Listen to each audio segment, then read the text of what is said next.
becoming real green.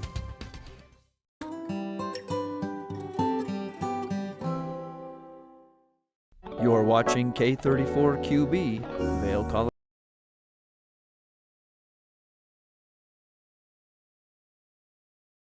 Good morning. It is Sunday, December 10th, and I am excited to be with you on this Sunday morning edition.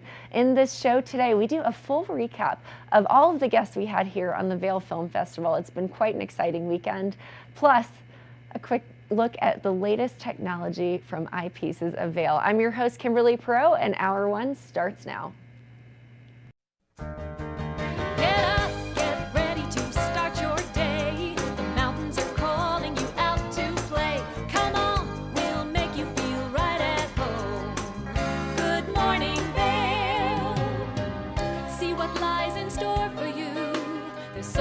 Things to see and do.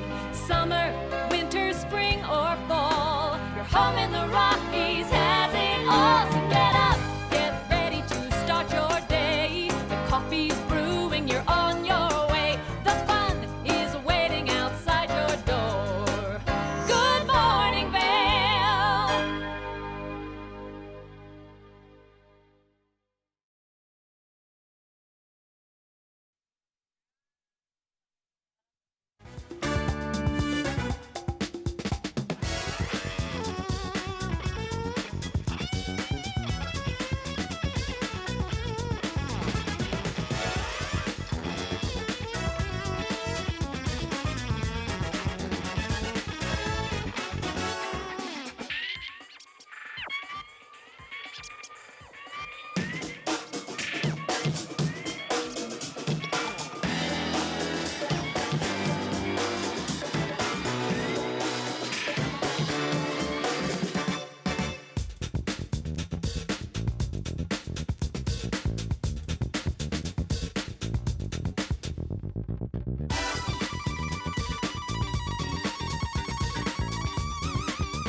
Good morning, Vail.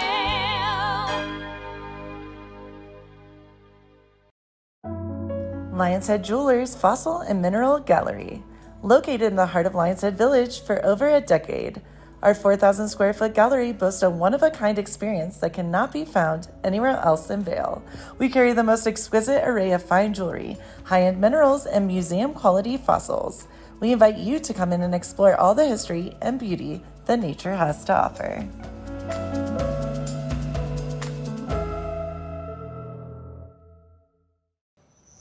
Hi, it's Julio from TV8 Vail. Do you ever wonder why our tagline is "There's more for you on 92"? Because we're always bringing you more. More Good Morning Vail from 7 a.m. to 9 a.m. all year long. More local coverage with Vail Vibes and Covered Bridge on TV8.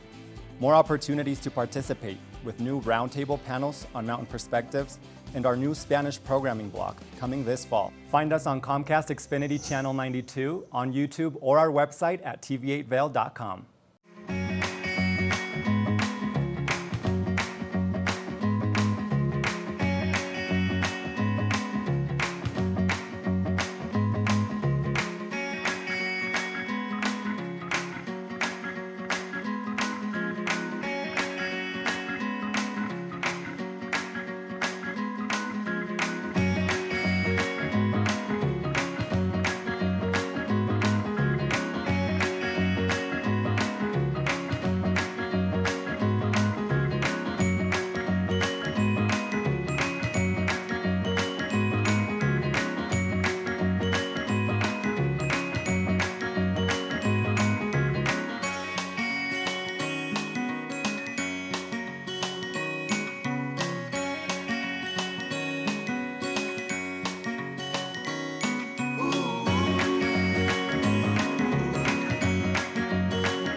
just wanted to say Merry Christmas and Happy New Year to my family in Florida, in Delray Beach, Florida.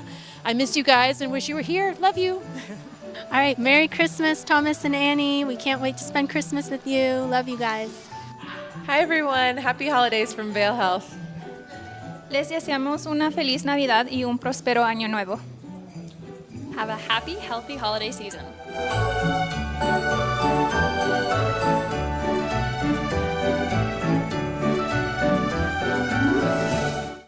Good morning, Vail.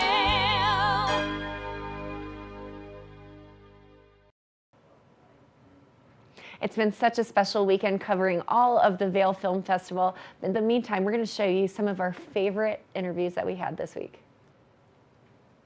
Good morning, Vail.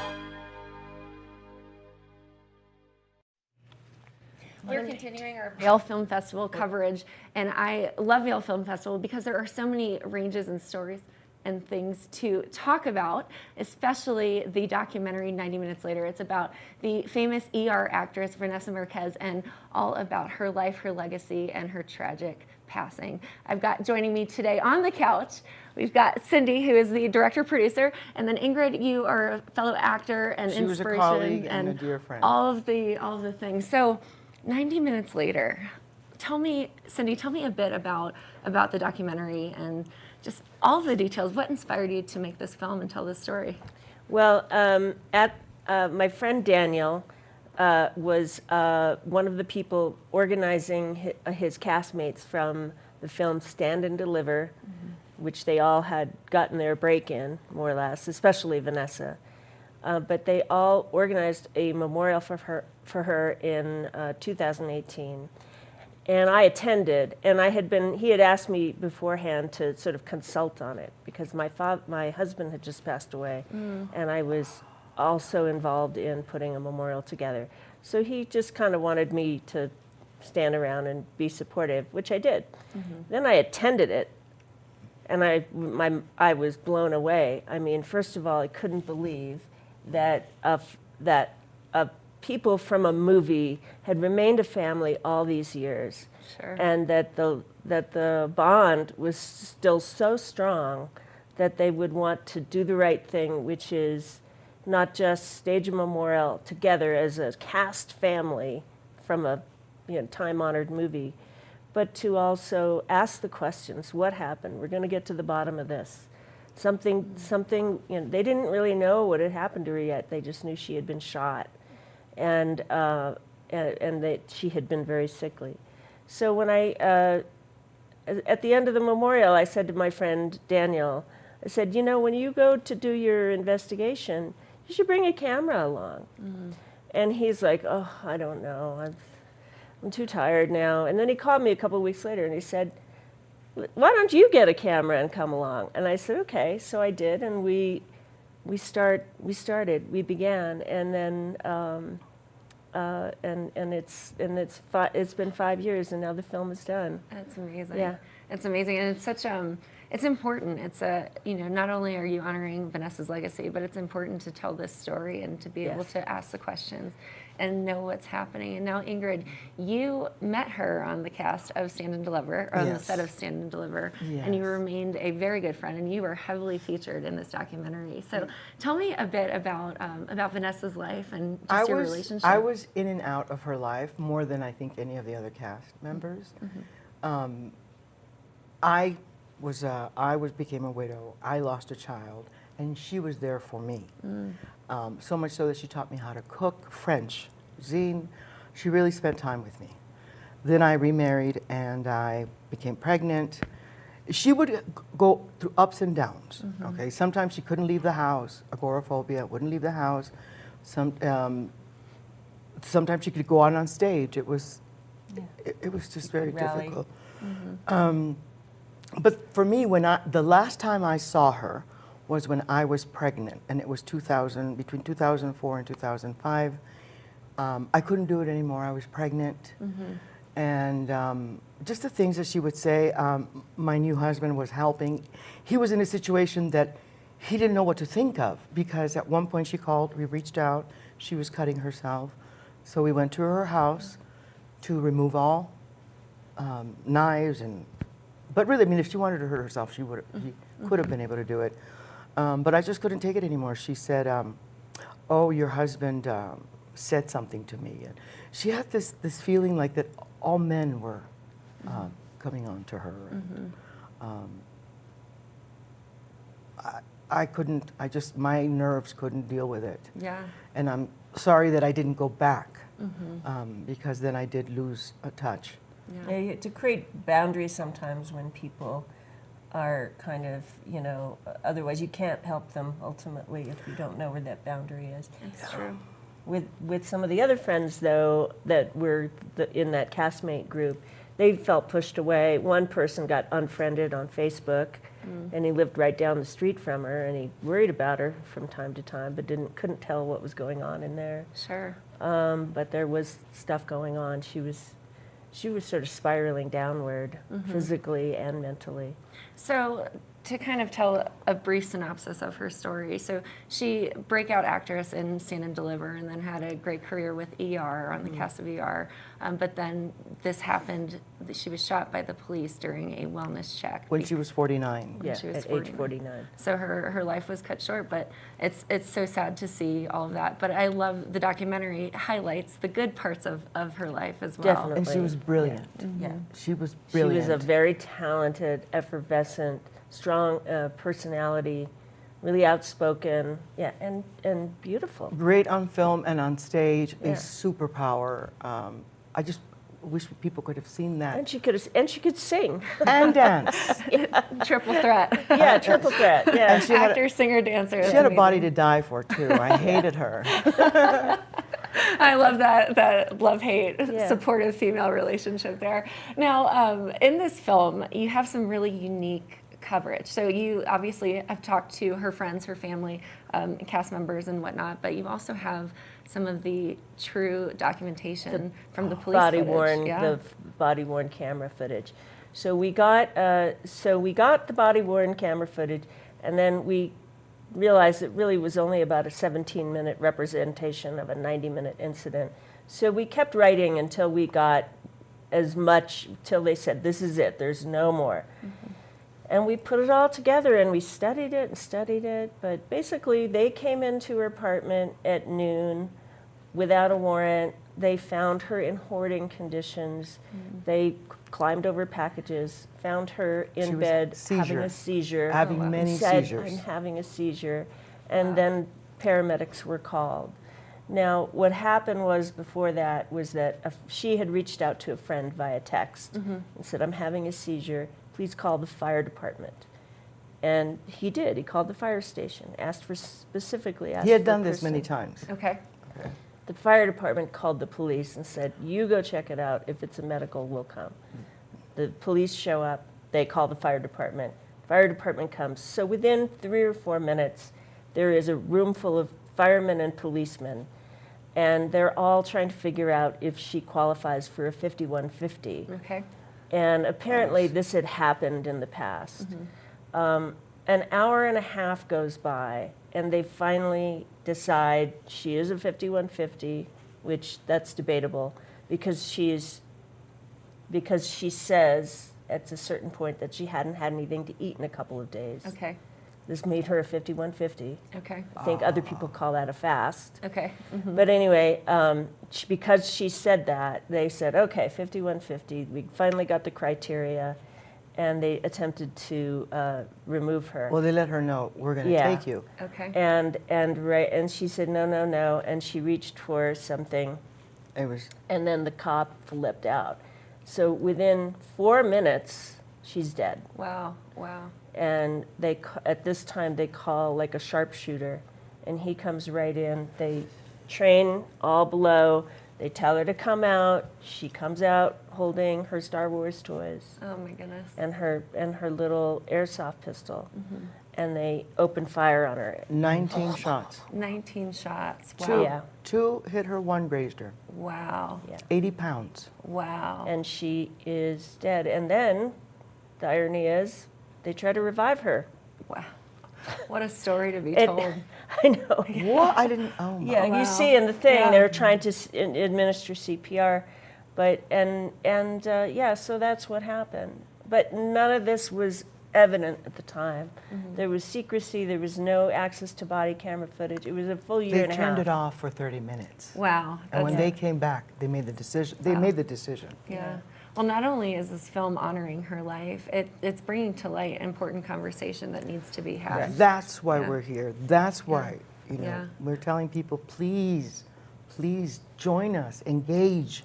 I know that in the past, my brother's on the spectrum, so I understand this. Yeah. And I want to help this cause. Yeah. But we're all in this together. Yeah, it's true. And I think it's a growing spate of incidents It like is. this. It's It just is. I think one. It's just this one happened to come to light because she had Ingrid and Daniel and Patrick and Will and me. And because But of most her people, background as, yeah, as a movie star. and a body of work. But most people, most people don't. This happens all the time. Apparently, parents call for help and they get their kids killed. Yeah. Oh, I mean, I think there are several facets of this film that really are bringing light and encouragement, you know, reaching out and staying in touch with your people and being persistent and all of that. And so I love that you mentioned that, you know, you wish you had called more, but being able to be an advocate for that now is important. And then also from a police safety measures, you know, that's great to say, hey, listen, you know, bring to light what's happening and holding accountability for everybody involved. Yeah. It's a heavy film, but I'm excited to see it. Yeah. Absolutely. Are you coming today? I would like to, absolutely. So tell us where it's playing. You know, how Okay. can we view the film if we can't make it to the festival today? Okay, so the film is at today here at the Vail Film Festival at Chasing Rabbits at 1:30, and we'll have a Q&A afterwards. Great. And then beyond that, you should check our Facebook and Instagram pages. Oh my God, let me see if I can remember what they are. It's, I'm sure a Google search will help too. Okay, I think it's at 90 Minutes Later Film is Instagram. Great. And Twitter is at 90 minutes _ later. Great. And then Facebook is 90 Minutes Later. It's 90 Minutes Later Film. Great. Anyway, we will post future screenings. Eventually, we'll have a streaming service. We just don't have that information for you yet, but that will be forthcoming. Well, congratulations. Yeah. 5 years in the making. This is very exciting. And Cindy, I can't wait to see your body of work. And Ingrid, I can't wait to see you talking all about Vanessa in the film. Absolutely. Well, ladies, I'm sorry for your loss, but very excited to see you tell the story. Thank you. It's going to be great. Now, head over to Chasing Rabbits today at 1:30 if you want to see 90 Minutes Later. We'll be right back after this. This is Sergeant Morales. I work for the Los Angeles County Sheriff's Department. I got your number from the fire department over here at South Pasadena. And they had told me that you had called for Vanessa Marquez. And then you called them and you told them that you had a friend who lives in who needed help. Vanessa! South Pasadena Police Department, come to the door! 10-4, shots fired, shots fired. She's down, hold on. Is she down? She's down. Is she down? She's down. I don't know.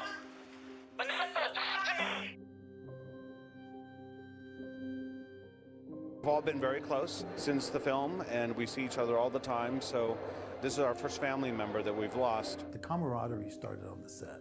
I think we all fed off of each other. We've been bonded to each other. These are like my crazy siblings. I think we were all close. We would intertwine in each other's lives. We have come to a place, you know, in Hollywood where there is more inclusion, where there is more representation, but it was people like Vanessa who opened that door. Justice for Vanessa Marquez begins today. They went in to help her and they carried her out in a stretcher. What we did as Vanessa's cast family was trying to give her value. And I'm here to announce the filing of a claim against the city of South Pasadena and its officers. The paramedics didn't show up at first. It was the police. That's the last group of people she wanted to see in her lair. There's something wrong with that picture. And the whole premise that they say for being there is that they were doing a welfare check on her. Where did it break down? I don't think there was a breakdown.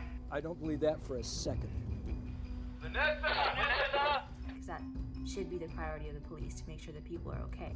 This is the only time I've ever heard it just taking more than a few minutes to make these decisions. She was such a gentle, almost childlike soul.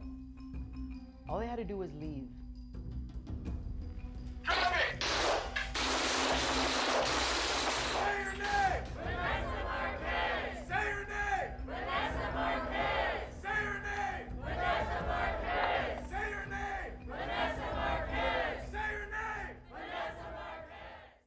Good morning, Vail.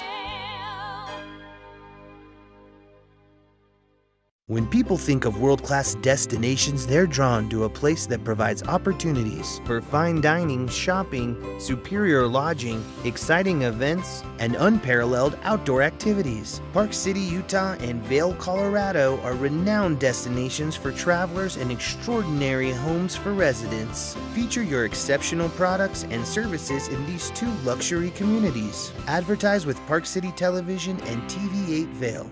Contact us today.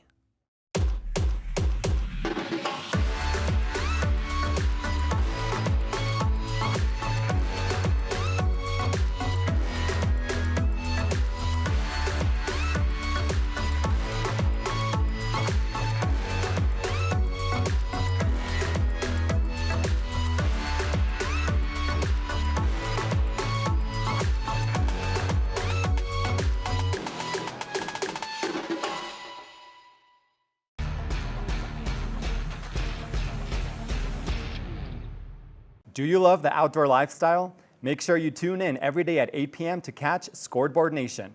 It's an outdoor lifestyle show dedicated to your 3 favorite mountain towns, Vail, Beaver Creek, Park City, and Reno, Tahoe. Join us for an incredible venture. Find us on TV8 Vail, Park City Television, or at thescoreboardnation.com. We can't wait to see you there.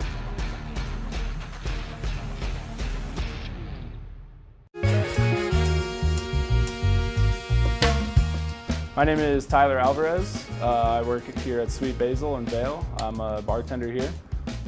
I originally came to Vail to snowboard. I slept on my sister and my cousin's couch for what was supposed to be a week, turned into 2 months, and then I found my own spot, and then kind of made friends and worked different places in the valley and kind of just fell in love with it more and more every single day, and ended up finding my way to Sweet Basil through some friends who worked here and all the great things that I heard about it.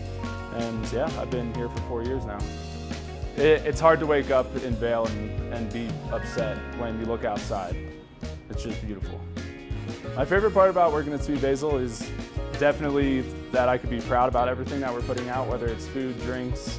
We also get to be really creative here. The bartenders, the whole team here, we workshop our menus every season, so we'll start with a spirit or an ingredient, and then we get to be really creative and make a whole project of it. And then when we get the final product, it's a drink that we're all really proud of for the whole menu, and that's super fun, just being able to be creative and work with new things. And the most fun cocktails to make, though, are definitely the ones that we get to create from scratch.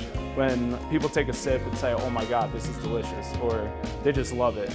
And that's probably the most fun for me, the creativity behind it and making unique cocktails. That, for me, that would be the most fun drink to make, just the one that you start from scratch and then people are excited about. I'm Tyler, I live and work in Vail. Come see me at Sweet Basil.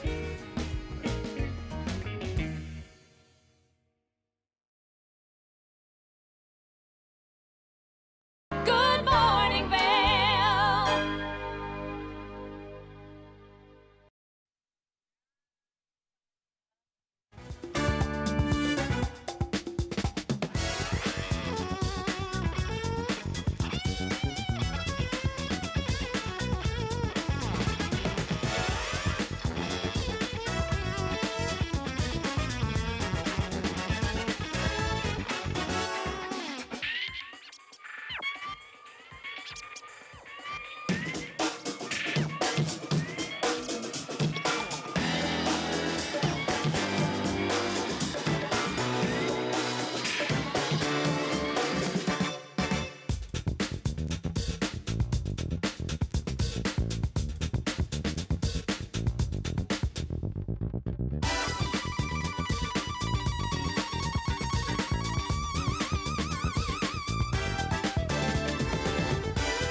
Welcome back to the show. Now, we've had such a variety of interviews, from documentaries to comedies to dramas. It's been a lot of fun. So let's take a look at some of our favorite interviews.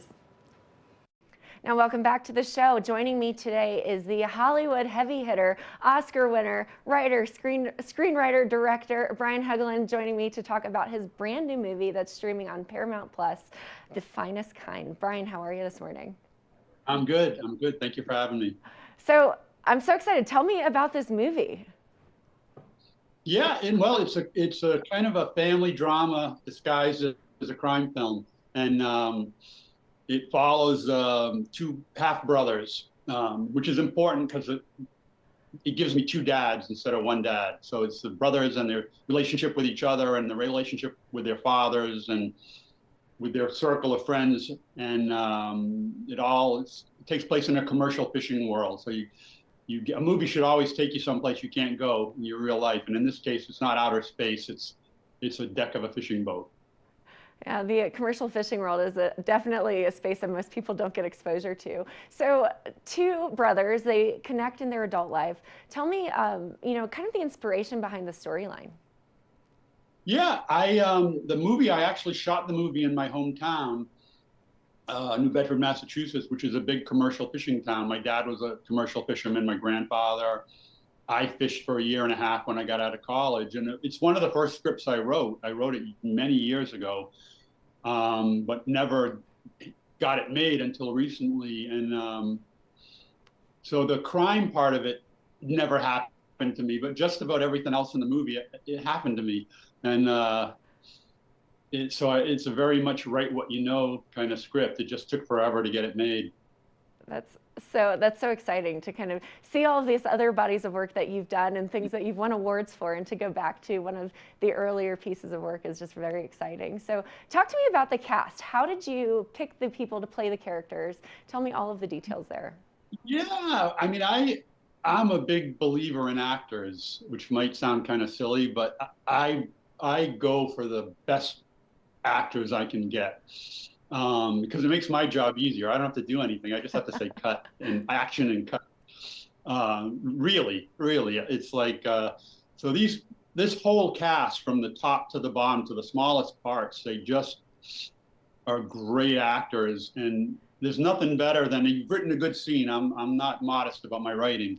I've written a good scene, and you let them just in there like tigers in a cage, kind of, and you're just kind of blessed when you see what the results is that they come up with for you.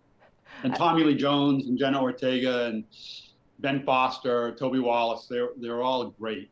Yeah, true veterans in the industry, that's for sure. Watching them tell stories is just so much fun. So you mentioned that this movie you wrote at the beginning stages of your career. It's all things that have happened to you outside of minor details here. So what was your emotional attachment to making this film, and did the result turn out exactly as you hoped it would? Yeah, it really did, and it was very emotional in a way. I wasn't expecting it to be. But when we started actually on the ground, and I'm walking through my neighborhood that I grew up in, and in particular, there's a bridge at the end of the film that a big scene happens around this bridge. And it's a bridge that I used to ride my bike over when I was a little boy. And when I was fishing, it was the bridge I went through when I would go out to sea. And then all of a sudden I was on the bridge making the movie. So it's a memory, a movie location, and a metaphor all at the same time. And I very often would be just sort of unexpectedly moved, really, by the fact that I was back home doing it. I feel like I'm unexpectedly moved knowing that you have that childhood memory connected to some of those spaces, and then being able to bring it to life and kind of show it through a film. So what are you hoping audiences get out of this? Well, I think it's a very involving family story and friendship story as well. There's a family related to each other, and there's a family of friends too. And I think that's always engaging if it's done right. And but also I think there's a great acting in the film. And I think you just let them be and let them do their job and act. And I I think it's going to be very fun for audiences just to watch a bunch of actors go at it with each other without any worrying about special effects and green screens and all that kind of stuff. Like tigers in a cage. I love that you said that earlier. Yeah. So Brian, where can we go to watch the movie and find out all the details about it? Yep, the movie's exclusive on Paramount Plus, and it starts on December 15th. Finest Kind sounds like it's going to be a good one, especially to get a little insight to your personal life. We appreciate you sharing, and best of luck to you. All right, thank you very much. Thank you for having me. All right, thanks, Brian. We appreciate it. Finest Kind, December 15th on Paramount Plus exclusively, so head over there if you want something good to watch this holiday season. Now keep it here for more. We'll be right back after this. Familia, estamos muy emocionados de por fin presentarles nuestro nuevo programa completamente en español, Conexión Latina, que se estrena este lunes 21 de agosto a partir de las 7 de la tarde. Por el momento, el programa se transmitirá los lunes, miércoles y viernes de 7 a 7 y media de la tarde, con una repetición de 7 y media a 8, así que no hay excusas para perdértelo. Te recuerdo que puedes sintonizar nuestra programación a través del canal 92 de Comcast, nuestra página web tva.com y nuestra página de Facebook TVA Conexión Latina. Acompáñanos en esta nueva aventura llena de información y entretenimiento local. No te lo pierdas.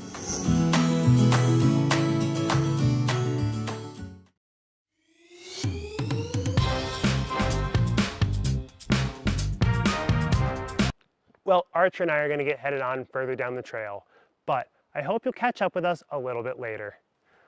Hi, I'm Ben Roof, and I'm one of the new hosts here at TV8. I'm so excited to share all of my explorations throughout the Vail Valley with my dog Archer, where we'll be taking you to hiking trails, biking trails, maybe we'll go rafting, fishing, or whatever else we can come up with. I'm so excited to share all of that with you in my new segment, Outdoor Adventures. Don't forget to catch up with us every day right here at TV8 Vail or at tv8vail.com, because there's always more for you on 92.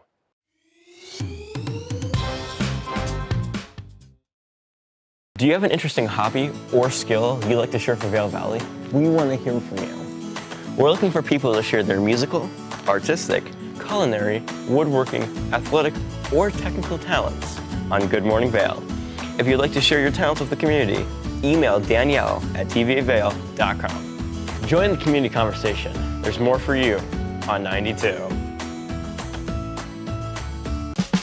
Experience the magic of the season like never before with the Leadville Railroad on our Holiday Express. Gather the family for an enchanting journey filled with dazzling displays of twinkling lights and festive decorations. Create cherished memories that will last a lifetime on this unforgettable train adventure that captures the spirit of the holidays. Booking information at leadvillerailroad.com. Eyepieces of Vail has been a fixture in the Vail community for over 30 years. From designer frames and sunglasses to high-performance sports frames, prescription goggles and in-demand accessories like helmets, goggle lenses, and foldable reading glasses, our inventory raises the optical bar. Visit one of our 7 locations today and see why generations of loyal customers return time after time for our unmatched service and inventory. Eyepieces, the art of vision. Good morning, Vail.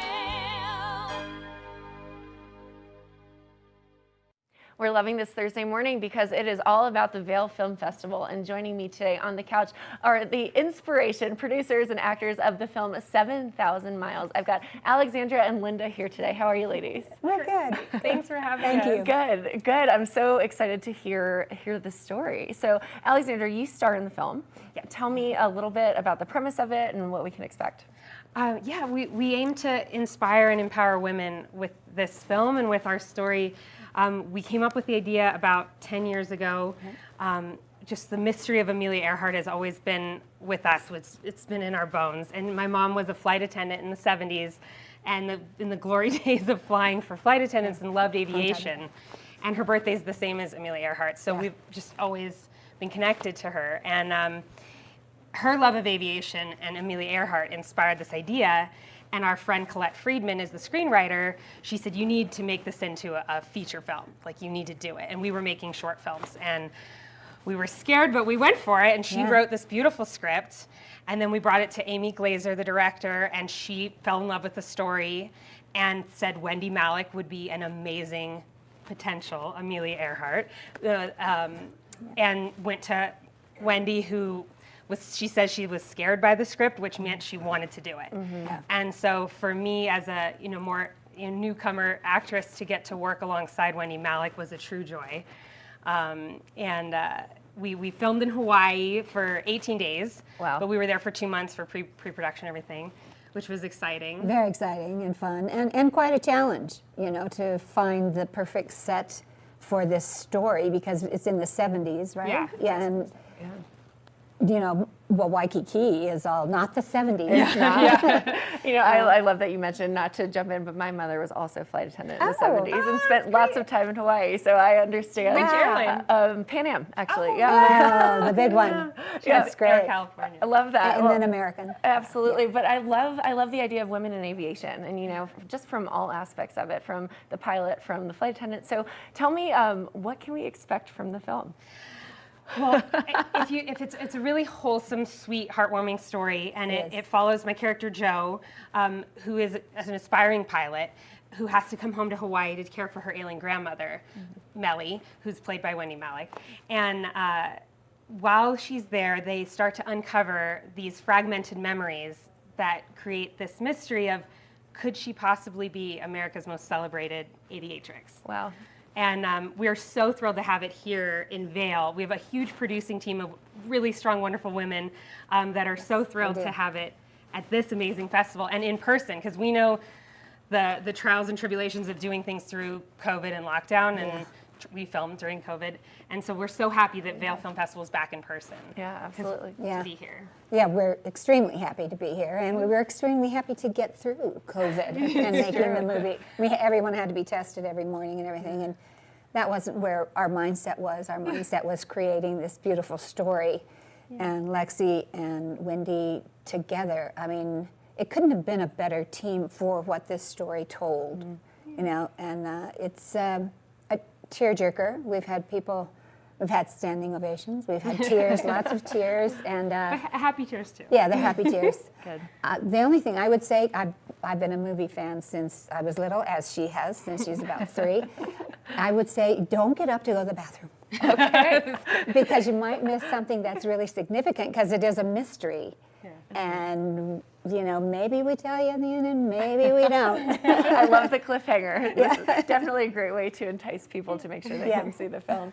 So you mentioned COVID. So talk to me a little bit about the challenges of filming, and how was the end result of the film, even though you had those challenges? Well, one nice thing about it is we filmed like family style. Sure. So we most of us were staying at the house that we filmed in. So it was really a character in the film. We wake up and have breakfast together, and then start getting in hair and makeup and start shooting just right there at that beautiful house. On the beach. On the beach. It was nice. It was not It was bad. fabulous. So because we wanted to keep our pod, you know what I mean? Like not Mm-hmm. have people going out getting exposed or anything. And a lot of the crew that had to fly in, they also were in their own crew house right down the street. Oh, great. And so they were all camaraderie, all of that. I'm just thrilled that we made it through, because for a small indie movie, to be able to make it and afford to do the COVID test and probably not get anyone sick. No one got COVID. No one got that's sick. great. And all the extra expense, nothing that you plan on when you gather your you money to start the movie. That was the only difficult part. The rest was, we made it through. Yeah, and the finished product, I don't think it affected thrilled, the end. Yeah, thrilled at the finished product. Yes. Like the whole editing team, the way that our director Raymond Wood and Amy Glazer, the director, did I say editor Raymond Wood? That's what I meant to say. I don't know if I fumbled my words. Anyway, the way they weaved the feeling of Hawaii into the movie, into the pacing of the movie. It really makes you feel like you're there, and gets in with, it's a character-driven story, so really get close with the characters. Absolutely. And then the sound, everything came together. Yeah, it did. Actually, we were very fortunate, because it could have, with COVID and all that goes along with that, it could have been a disaster. Just even getting through the airport, you know, or on a plane. No, absolutely. And was Hawaii a challenge. had special regulations Yeah, as well. they did. And some of them were lifted just before we started, which was a relief. Because, That's a blessing for sure. Yeah, I do think otherwise it might have affected the end. But everybody was so cooperative, and it was a really good team. And when you have that going, that's how it becomes a success. Yeah, it's true, absolutely. Now, I would love to know, what's your favorite highlight of filming? You know, do you have a moment? I do. I definitely do. Getting to fly in the airplanes was my highlight. I mean, working alongside Wendy overall was the highlight. Sure. But getting to fly, especially in the Citabria, that's an acrobatic plane. Oh, wow. And normally the main, the captain, the main pilot is in the front seat, and I'm not a licensed pilot. Okay. Although I did get to fly in these different airplanes for the movie. He had me in the front seat, and he was like, hiding behind me while flying. Sure. And so I had to do a lot of the gears and things, especially on landing, because he couldn't see around me. It was quite nerve-wracking and super exciting as an actress to get to be so in my character. Yeah, that's incredible. And as a producer with everything, and a mother, watching her not a pilot up there in that little plane.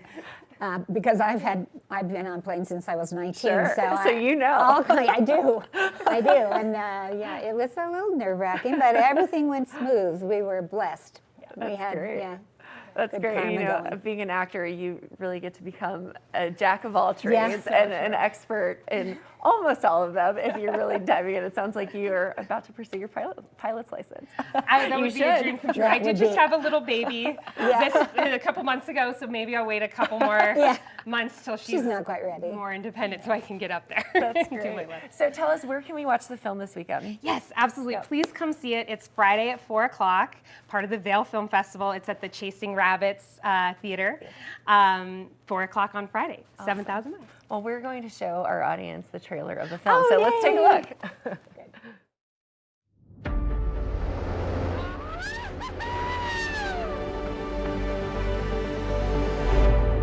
We're looking for our pilot. And you found her.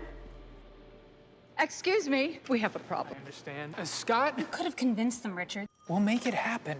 Hello? Joel, it's your grandfather. How are you, Graham? Well, Bert's dead, so not so good. Millie's mind isn't what it used to be. Visual hallucinations may be the first signs of symptoms. There is nothing wrong with me. I've been on the mainland so long, I hardly recognize you. He's howling now. Zach? Davey's little brother. Wow. MIT graduate, pilot's license. People on the mainland think that all pilots should be men. Who's your boss? He doesn't know how good you fly? It's complicated. People don't want to fly with a girl. If women waited for the right time, nothing would ever change. There's a pilot like you. Yeah.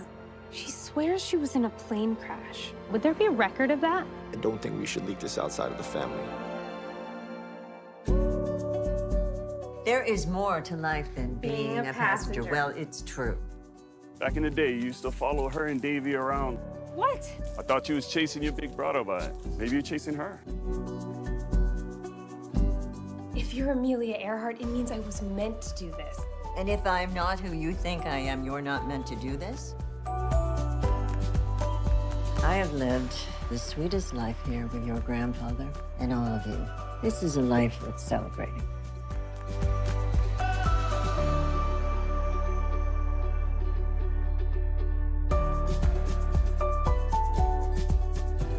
Don't have regrets, Joe. I won't. Someone has an important journey to complete. There's a saying, it takes a village to raise a child. And we're your village. You're stuck with us.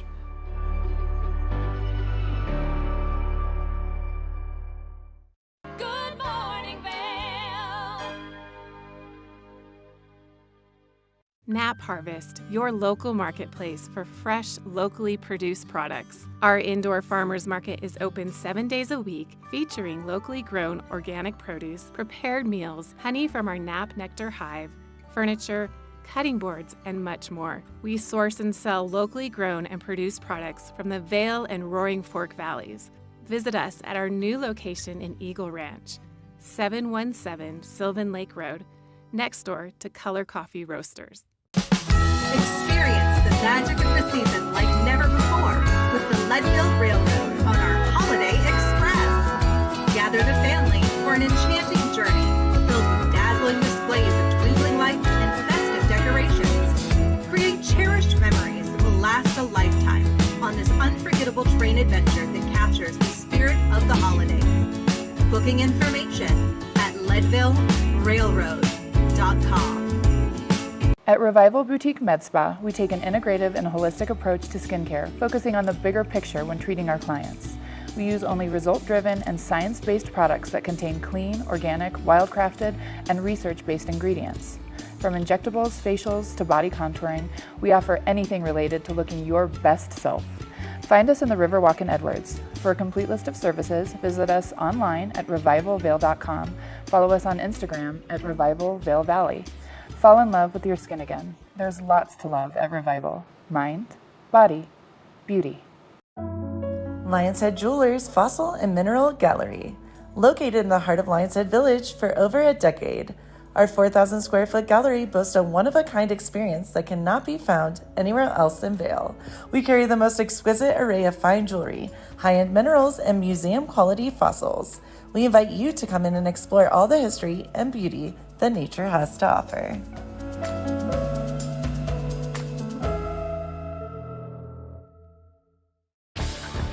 Learn the latest in science each week and how it relates to everyday life. From space exploration to plant biology to the latest in high-tech advances. Every new scientific development is explored and explained in an understandable way. Amazing stories each week. Watch Science Now.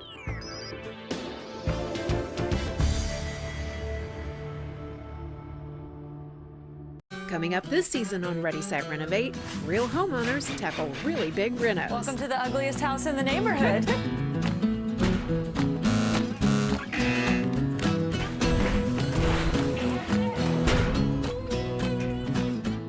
It's a wild ride from before to after. If we go to the tile store one more time, only one of us is coming out alive. Well, I didn't know he was going to do all that. Between the budget and the timeline, it's makeover madness. Good morning, Vail. It's been a blast learning from all of these talented artists and producers and directors and writers at the Vail Film Festival. We love the work that they're doing, so let's take a look at some of the things that they had to tell us. Good morning, Vail.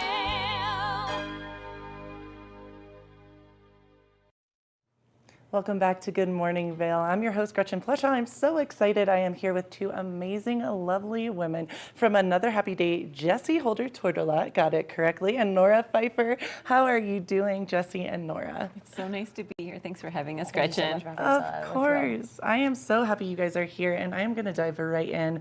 Your film, it really strikes a chord with so many people, and I love that it is kind of defined by a postpartum depression comedy, because like I was saying, I just think this is so interesting and something different that maybe people haven't heard before. Can you kind of take us into what that means and what this film is all about?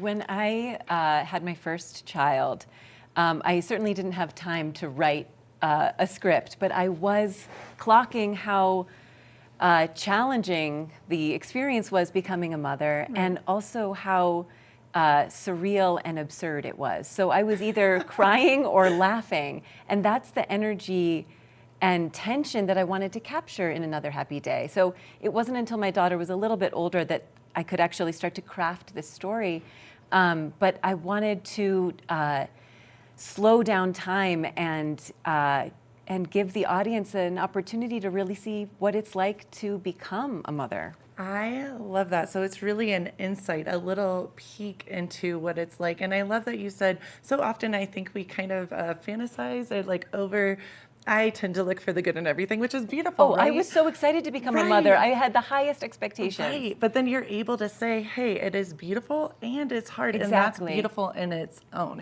self. Both. Right. It's absolutely both. And this is the movie that I wish that I had before becoming a mother. I would have loved to have had some insight and perspective to how the challenges. Yes. Yeah. Well, and everyone always says, right, like there should be a book, you know, you can't write a book about this, but you're showing women and men, I'm assuming, because both are seeing this. Absolutely. This film is for fathers as much as it is for mothers or people who My husband would like laughed to be. hysterically when he first saw it, because he obviously, I met Nora when I was quite pregnant with my son, and so read the script on the verge of becoming a mother and thought it was hysterical. And So Jesse, you were literally reading the script as you were pregnant. Oh, we were in a lab together, a filmmaking lab called From Script to Pre-Production, and we had the assignment to read all of the other scripts in the lab, and Nora's was the one that like resonated with me, and and I couldn't stop laughing. And then I had my child, went through my own postpartum experience and postpartum depression, and we kept working on this movie during that time and kept working to put the team together to make it.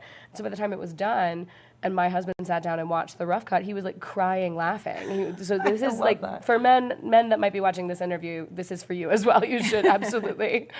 Well, I love this because it was very serendipitous that you guys met in this moment. It was meant to be. Absolutely. And Jesse on set, you know, pumping on brakes. I mean, and literally there with my 1-year-old out of town, like with a breast pump strapped to my chest as I wander around checking things.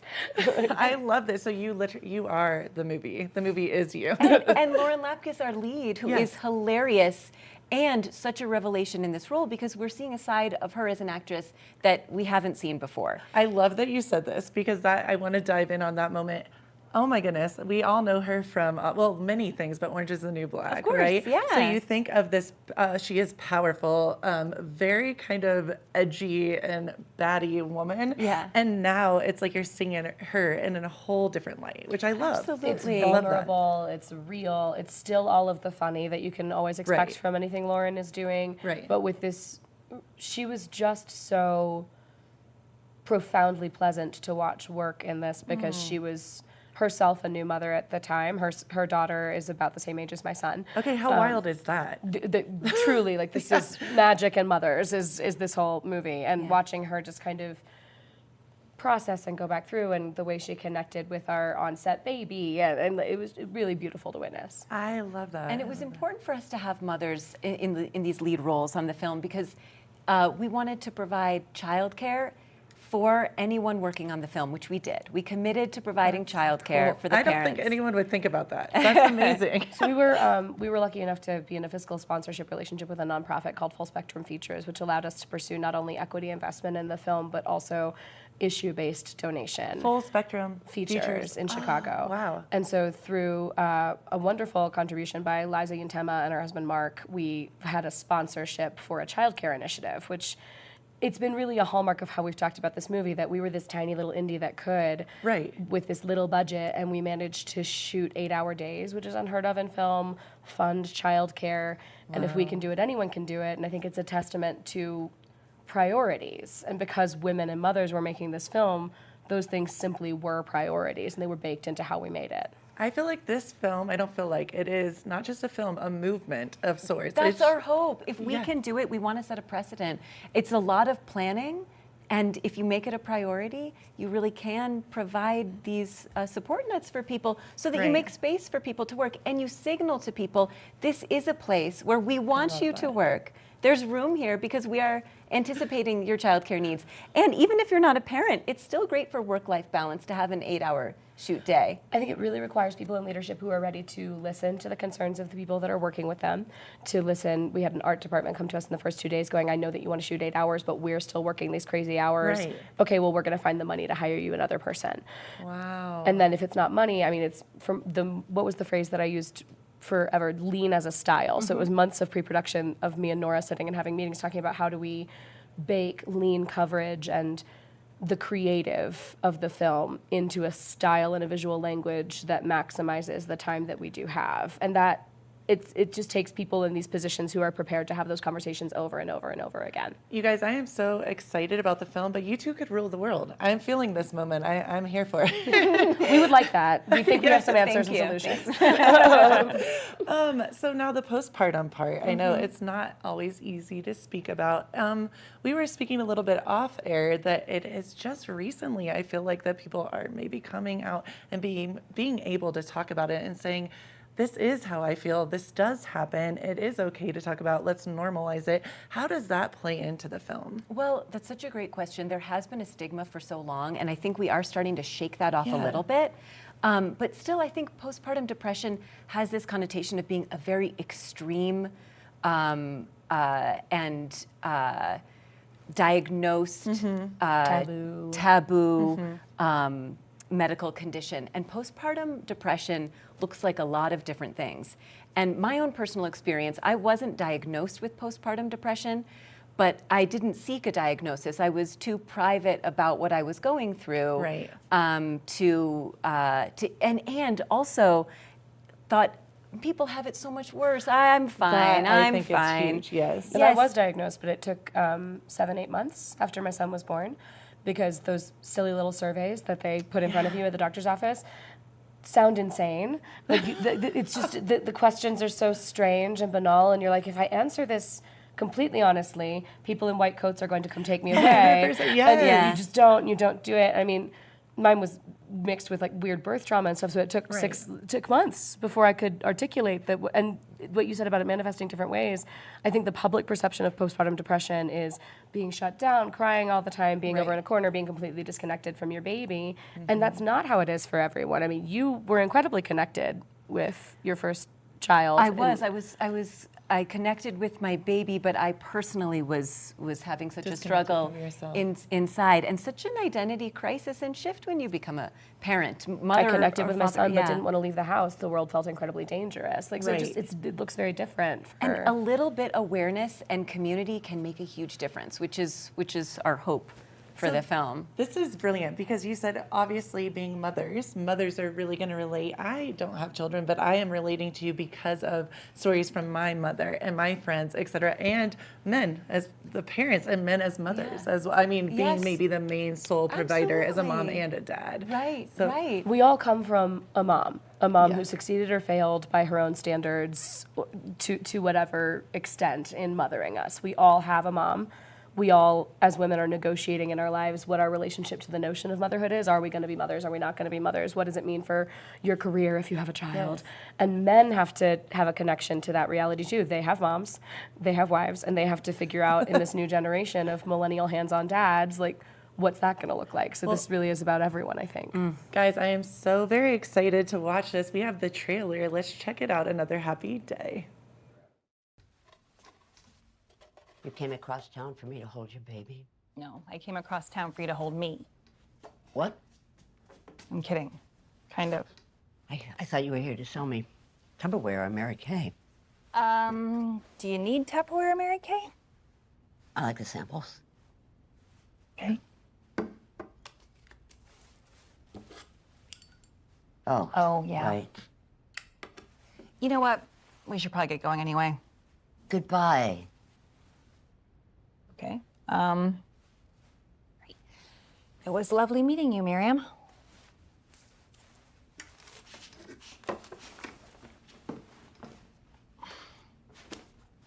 You know, if you need anything... I don't. You do, remember? What? You need someone to hold your baby. I can hold my baby. I'm not your mother. Thank God.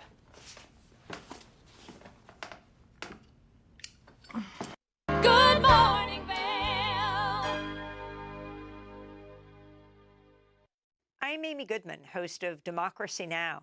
Our independent news hour offers diverse perspectives and unique opinions, often unheard in the mainstream media, live as the news unfolds. Tune in for Democracy Now!, the War and Peace Report, weekday mornings at 9 and evenings at 6 on TV8 Vail, Comcast Xfinity Channel 92. There's more for you on Channel 92.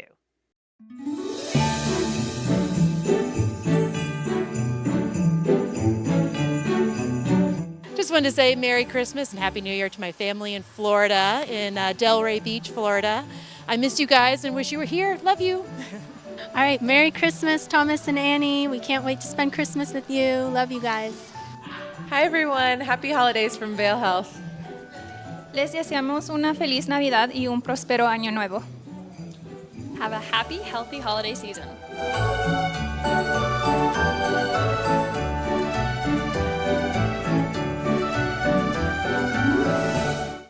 Are you looking for exciting and nutritious recipes to cook at home? Watch Colorful Cooking with Tracy Miller on TV8 Vail. Tracy brings you the best in fresh and healthy foods for the active outdoor lifestyle. Stream online at tv8vail.com or find us on Comcast Xfinity Channel 92. There's more for you on 92. You're watching K34QB, Vail, Colorado.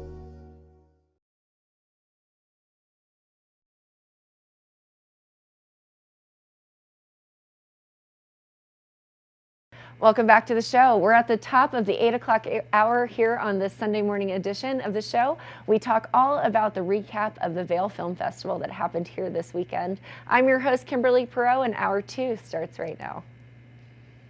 Get up, get ready to start your day. The mountains are calling you out to play. Come on, we'll make you feel right at home. Good morning, Vail.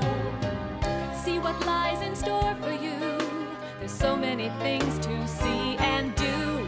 Summer, winter, spring, or fall. Your home in the Rockies has it all. So get up, get ready to start your day. The coffee's brewing, you're on your way. The fun is waiting outside your door. Good morning, Vail.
Welcome back to the show. Eyepieces of Vail, we love it there. They have the luxury goggle bar in 8 different locations across the valley. But what's also great is what they have are luxury and unique brands for all kinds of helmets, eyewear, whatever you want. I am holding the latest technology from the Italian designer Cask. This is called the Elite Photo Vibes and Helmet Visor. It's the perfect combination of elegance and technical excellence. As you can see, it's got this really great visor here that just like slides right up. You can pull it back down, but it is a photochromatic lens, and that means that the lens changes with light conditions. So it's just great. While it looks like it's a low light lens right now, it actually will adjust as you're out on the mountains. Plus, it's got the Vibes audio system. You can see that right here. The audio system is really unique. It connects to Bluetooth, so you can make calls and receive calls, and you can actually tell and hear them coming in based on the vibration that is sent through the structure of the helmet. So I love this helmet from Cask. If you're a kind of person that needs like hands-free or just hates the hassle of carrying around a helmet and goggles and your AirPods or whatever it is that you use to listen to sound on the mountain, this is the helmet for you. While it is not the cheapest price point, it is definitely luxury and fully functional at the same time, so worth the investment. If you want to grab one, it's Cask is the name of the designer. Head over to Eyepieces of Vail to grab your helmet today. Good morning, Vail.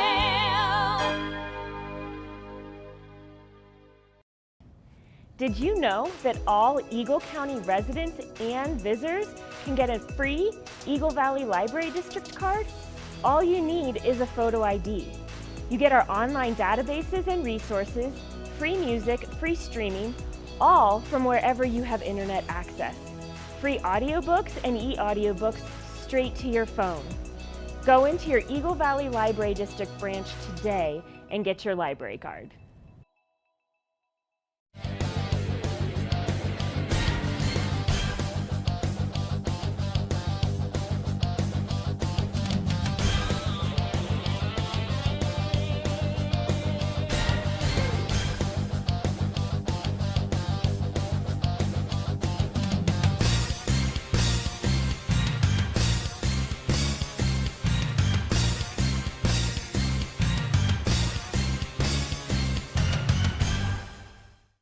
When you're in Vail, you're in vacation mode, and you need a flexible home tour experience that fits into your schedule.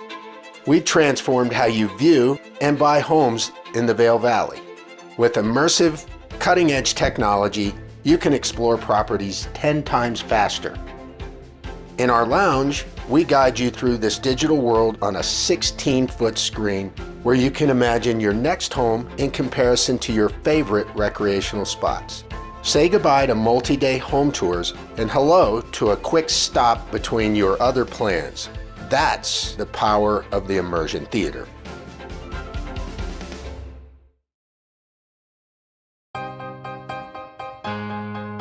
Hi, I'm Gretchen Pleshaw, host at TV8 Vail.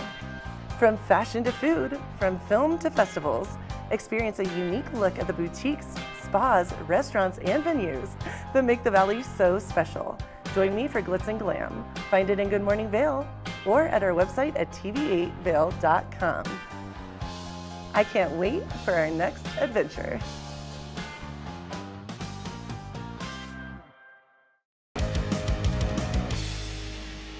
Welcome to Street Magic. I'm Elizabeth Stanton with some of the most terrifying stunts, extraordinary extreme escapes, and the most amazing cutting-edge magicians you'll ever see in one show. Get ready to have your mind turned inside out. The hand is definitely quicker than the eye. It's fake!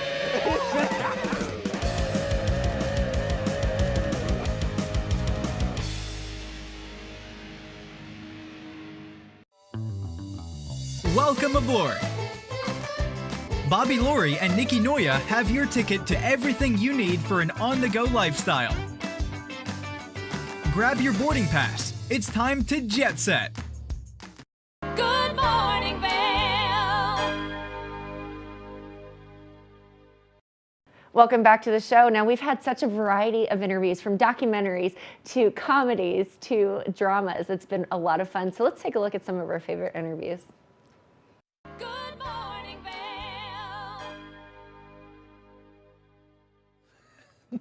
Welcome back to Good Morning Vail. Now, I am fangirling a little bit, I'm not gonna lie. Vail Film Festival, Melora Hardin is here with Golden Vanity. How are you doing, Melora? Good, how are you? I am so good. So I am gonna geek out for a moment before we get into all things. Yeah, so please. this beautiful woman walks in and I'm like, I know her. And I tend to try to just be really organic, authentic with interviews. I know you've been in many a thing that we all know, but can we just say the bold type right before we go into Golden Vanity?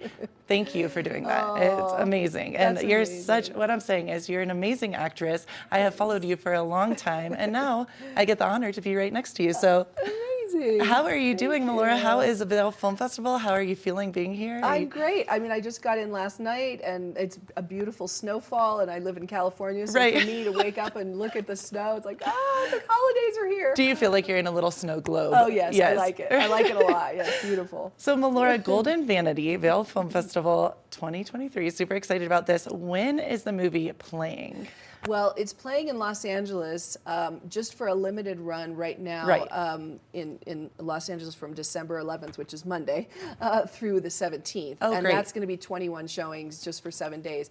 But tonight at the film festival, it's playing at 7 o'clock at the Hyatt. Yes, you're correct. Yep, Cascade. Cascade. You're That's what right. it's called, You got the it. Cascade Theater. Yeah. That's so exciting. Yeah. So I hope everybody will come out. Of course, I'll do a Q&A afterwards and meet everybody and take selfies and whatever else. So if there's other fan people out there. Oh, there are a lot of us, and I will be getting one of those selfies. Thank you. Okay, yeah, So you can have one today. Thank you, Melora. So I am so thrilled about this film because I love this kind of quirky actress that, tell me if I have this correct, she does something peculiar, we'll say, at one of the award ceremonies, and then her friend Vodka, and she kind of hide away in the mansion, their mansion, the Vodka and her mansion, and do a life story about herself. Is this correct? Yes, it's set in 1967 and it follows a fictitious fated movie star, Mabel Montgomery Mayflower, who is fleeing the police. Can you say that name again? Mabel Montgomery Mayflower. That's amazing. And she barricades herself in her mansion and she decides to record her life story to finally set the record straight. And it's a really, really funny, dark, tragic story that is set in 1967, but I think really relevant even to today. That's what my main kind of thought process was on all of this, like reading about it, is I can see the humor where it would come through, but also this kind of, like you said, faded actress and how your ego kind of might take a hit, and then that darkness and kind of the mental health piece, I'm sure that comes into play a little bit. And it's even more sort of this idea of the way that Hollywood and other careers as well kind of put women up on a pedestal, and then just sort of delight in just sort of breaking them down when they no longer become useful to the larger business or whatever. So I think that in that regard, it really is very timely and very modern, and just really exciting to me. It came from the minds of two 26-year-old first-time filmmaker. I was going to touch base on that. That's brilliant. That's insane. I was very excited that they got inside. It was loosely inspired by these tapes that they found that Judy Garland recorded before she died. And I just was like, I have hope for the future, that young people are still entranced and, want to create something that is based on something like this, because, there's so much value in studying historical, and characters, and to sort of bring it into the modern moment is really special. I was wondering, as an actress, because so often you do play these really powerful, and I love this, the powerful, amazing woman that inspires others, that has boundaries. How did that feel to play this woman? She is an incredible, she's like playing in a sandbox for me. I mean, I've been a professional actress since I was 6 years old. I'm a singer, I'm a dancer, I'm an actor, I'm a director. And, so for me, like bringing all of those things together, all my 10,000 hours in all of those, arenas. And it just really was delightful to work with Max Abram as the director, first time filmmaker. And he was delightful. We rehearsed for 2 weeks. In an apartment. We taped off the set, and then we shot the entire movie in 5 days. 5 days. So 5 days. Okay, that's a true testament to your acting skills too. 5 days. Yeah, and sometimes we did 45-minute long takes, and it was really quite an epic experience. But it's kind of fun when you're working in that kind of intensity, because everybody comes together, a very small crew, 15 people, $150,000 budget. I made $1 on the film, and I'm not kidding. So it's truly a passion project, in the sense that we really got to play together creatively, and we got to kind of, all point our arrows in the same direction. And there's no time for anything other than everybody doing their best work all the time. I love that. I bet if you can feel it, I bet it jumps off the film that you have that moment of passion. That's pretty. It's 5 days. Yeah. Was that the quickest turnaround, that you've ever done as far as filming? I think so. I mean, I guess earlier in my career I did some short films that were like super, super quick. But this is a one-woman movie, so there's nobody else that's on camera. Wow. So I have a lot to.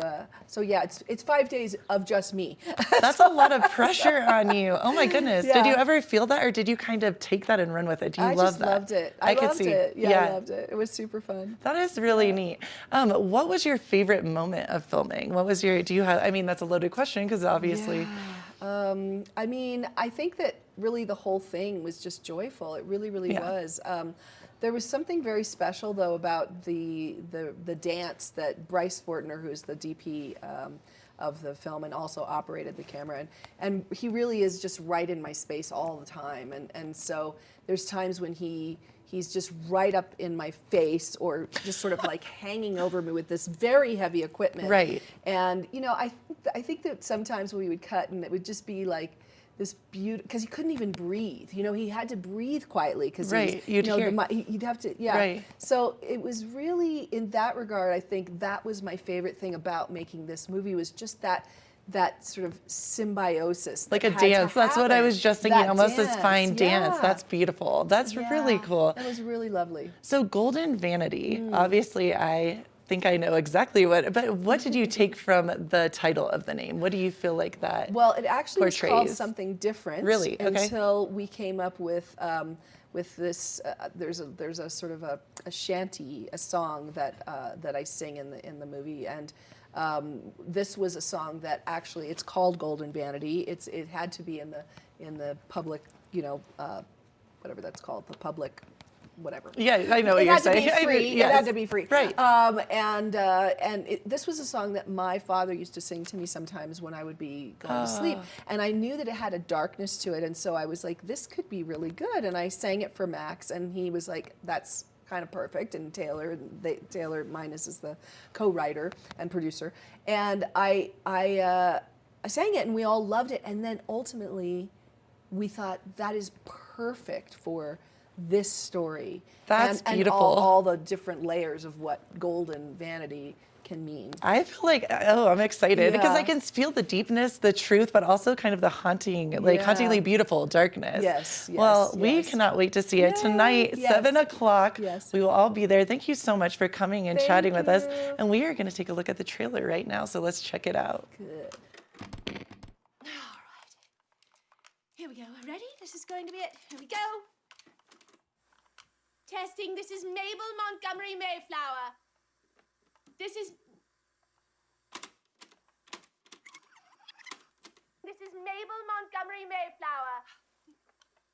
You see, everybody needs a microphone. I am sick to death of the endless untruths. So much festering stink has been spoken about me, and I am here to set the record straight before it's too late. If anyone's gonna print anything that makes me look bad, it's gonna be me.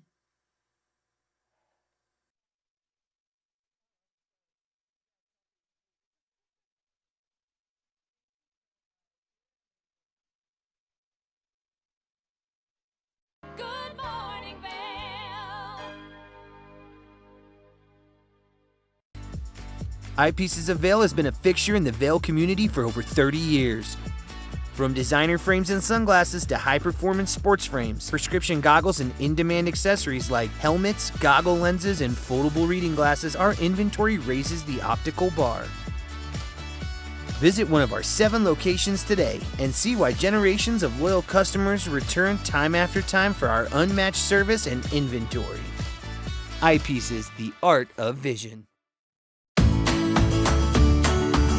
Familia, estamos muy emocionados de por fin presentarles nuestro nuevo programa completamente en español, Conexión Latina, que se estrena este lunes 21 de agosto a partir de las 7 de la tarde. Por el momento, el programa se transmitirá los lunes, miércoles y viernes de 7 a 7 y media de la tarde, con una repetición de 7 y media a 8, así que no hay excusas para perdértelo. Te recuerdo que puedes sintonizar nuestra programación a través del canal 92 de Comcast, nuestra página web tva.com y nuestra página de Facebook TVA Conexión Latina. Acompáñanos en esta nueva aventura llena de información y entretenimiento local. No te lo pierdas.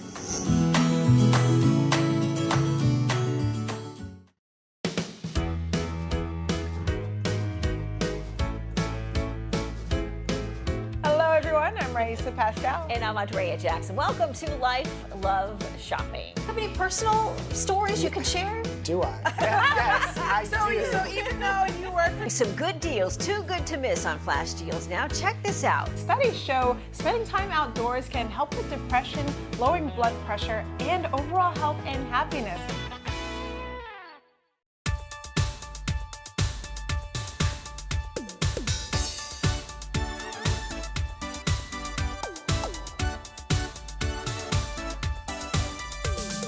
Snooki and Scott show. We are feeling good today. Great show on the way.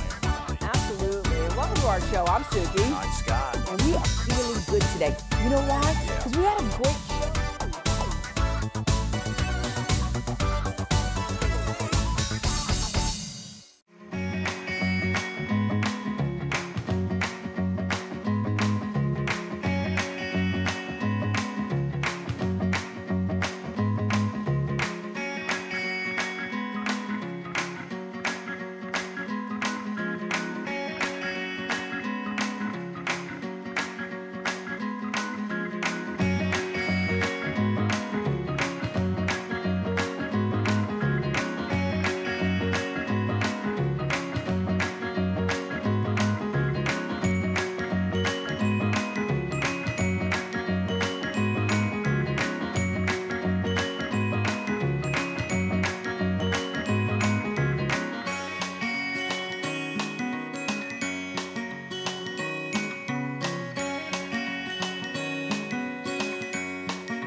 Welcome back. Now we are continuing our coverage of the Vail Film Festival. Joining me today on the couch is the entire team of the film, the psychological drama Shutterbug. How is everyone? Great. Thanks for having us. Well, we've got, you guys are, you're the entire crew of this film, and it's such a unique film. So we'll start with you, Johanna. Tell me about the premise of the story, and where did you film, all of the details. Sure. So Shutterbugs is a psychological drama about a woman who returns home after her mom unexpectedly passes, and isolated in her childhood farmhouse with her grief and memories and some suspicious circumstances surrounding the death, she goes down some dark and windy roads. It's a mother-daughter story. It's a mystery. And yeah, it's our debut feature as a new filmmaking team. This was born during the pandemic. We were quarantining with my parents, and it was kind of a combination of just a love letter to my home and to my parents and to my mom, who's just house and personality are all over this film, albeit we took a lot of narrative license. And it was a story about loss at a really unbalanced moment in time when we were all worried for our loved ones, and we were seeing a lot of, shaky fears around grief and loss, and we wanted to make a portrait on that. And it was also a way for us to see what it was like to make a first film together as best friends who'd been in the industry for a while, but had never collaborated on something. That's so incredible, and it's such an interesting, just watching the trailer, it's so interesting on how the film starts to tell the story. Just in the trailer, you're very suspenseful. You're like, what is this story that she's telling, and all of these different scenes. So it's exciting, very exciting. So Brennan, director of photography, tell me, this is a really exciting project for you because you're typically doing other things on films as well. So talk to me about that. Yeah, exactly. This was actually my first time really touching a camera at all. I'm typically a first assistant director. Okay. And we're not allowed to touch anything. We just bark orders all day. So it's a very logistics focused job, and unlike the director of photography, where it's a lot of playtime, we prepped very hard and for a long time to make sure when the gear got there, we could figure it out and have time to capture everything. But it was a blast. I loved it. I got to wake up every morning excited to shoot whatever scene was up that day. And it was really great. I hope to do more. He also plays the antagonist. Okay. So when we're both in the same scene, Jamie was director of photography. So. Yes, I tried my best to fill his shoes. So Jamie, primarily you edited the film, but Yes. you also were director of photography. So talk to me about your role. Yeah, I mean, I would say mostly editor, and then whatever else we needed on set. With a cast and crew of 3 people, it was both so fun and also really challenging at times. You just usually need a couple more hands. So I recorded sound on set, held bounce boards, followed camera, whatever was needed. So it really was, like Brennan mentioned, kind of playtime, which I think is unique in filmmaking. You're usually really needing to be on a schedule, and time is money. And for us, it was let's just make sure we get it and that we're still enjoying each other. And then the edit was just so much fun. We just spent a lot of time on it, and Johanna and I looked at every take, and just, I don't know, it was just a time to experiment. This film has a lot of sound design and rich soundscape, and that really was fun to build with our composer and sound designer, Eric Elterman. So it's been a blast.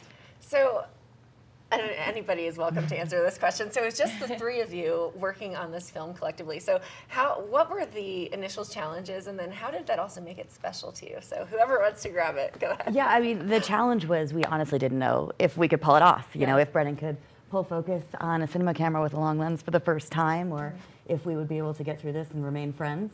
And I think, as Jamie said, it ended up being just such a revelatory, lovely silver lining to the pandemic and to that moment that we were stuck up there, but it also just became so personal. Maybe the biggest challenge on set was my mother, and the fact that she had the idea of continuity was a little bit difficult. This was a live set and a living home. So she's rotating plants and switching out doilies and just a busybody around the house. So we had to keep continuity intact. But it was really special to share it with my parents and to share it in a place where I grew up. And it was really special to bring my close friends into that. It's also a testament to Johanna's writing of the script that she wrote specifically to both capture these themes that are in it about loss and grief, but also to like take advantage of what we had at our disposal, which was her farmhouse, the beautiful landscape around it, this half broken down home next door, and the three of us, meaning that's why she cast Brennan. That's the only reason? Oh, well, he's now a star, clearly. And so it's really a testament to the script and how great it is, because at the end of this, we really looked at it and said, wow, we have a film here, and we've been so fortunate to be able to share it across the country at different festivals. We're so happy to be here at Vail. We're Colorado natives, actually, so we get to share it in our hometown and get responses from people who are affected or moved or enjoyed our film. And that's what it's all about. And is this the first festival premiere that it will be showing? No, we're actually kind of at the end of our run, Great. but it's really special, as Yeah. Jimmy said, to be able to share it with so many friends and family of theirs and our second hometown. To have the finale almost, Yeah. to have it here in your hometown, that's really excellent. So where can we go see the film? It's playing today, so tell me about Today at 4 p.m. at Cascade Theater 2. Okay. We will obviously all be there and can answer any and all questions. And yeah, we're really excited to share it and really grateful to be here. Yeah. And come on out. It's such a unique film, so I'm excited for everyone to see it here, and especially for the two of you and your kind of in your homecoming, you know, it's great. Yeah. Well, we're going to show the trailer now, great. so our audience gets to see it as well, and they get a teaser for tonight. Let's take a look. Amazing.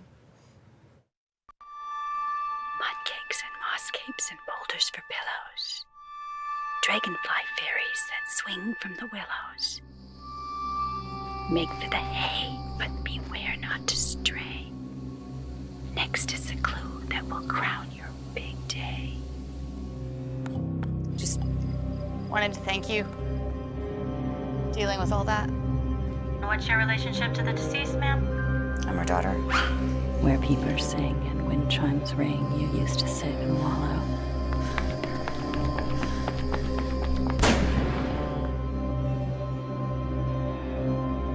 So we need to do follow-up on some of the findings before we make a final report.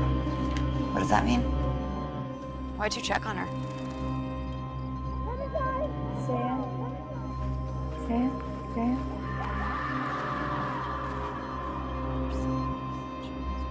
You believe in ghosts? Sam, you there? Mama?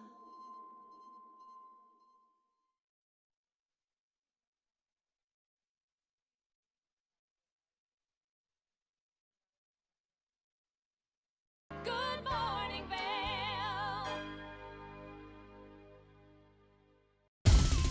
For fun and adventure, join me on Elizabeth Stanton's Great Big World. Find out where I'll be going next and which celebrities I'll be bringing along with me. I'll show you amazing destinations with lots to explore, and you'll get to know my celebrity guests the way they really are, up close and personal. We'll travel the world, experience new cultures, and together, try to make a difference. I'm Elizabeth Stanton, saying the world's a big place, and I'm going to show it to you.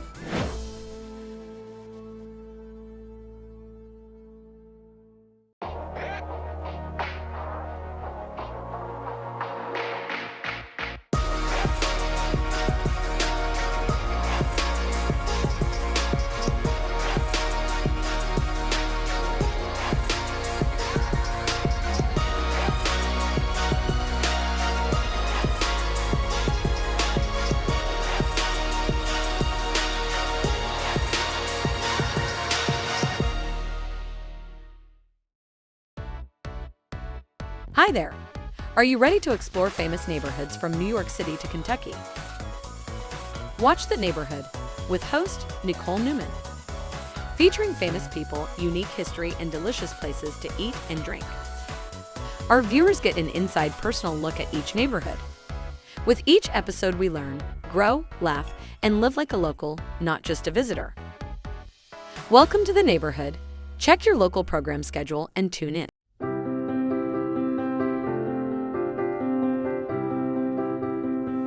Hi, I'm Ben Belgrad, and I'm the owner of Drinking Vessels here at Bat Country Studios in Minturn. And I've been in the Valley for 7 years. I moved to the Valley because a friend helped me to get my vision off the ground, building my glass studio here, and being so close to snowboarding. So here at the studio, We're acting as a broker for 50 to 100 artists from around the country. We also offer glassblowing classes, and we bring many artists from around the country here to be able to work and create art collaboratively and be so close to skiing and all the activities we have here in the Valley. Here at Drinking Vessels, we specialize in handmade glass drinkware from artists around the country and around the world. Some of these are produced as more of an item you could get in sets and kind of get different color options as time goes on. And some of these are completely one of a kind and really high-end art that's unlike anything people have seen before. While I'm an artist myself here at the studio, I'm representing between 50 and 100 other artists from around the country. And most of these artists are able to spend most of their time working on their art while we help handle their marketing and their sales and the distribution and representation, allowing them more time to focus on their art. That's really my privilege in running this business, is creating that support and providing that platform for this big group of artists that are part of a movement that's very important to me.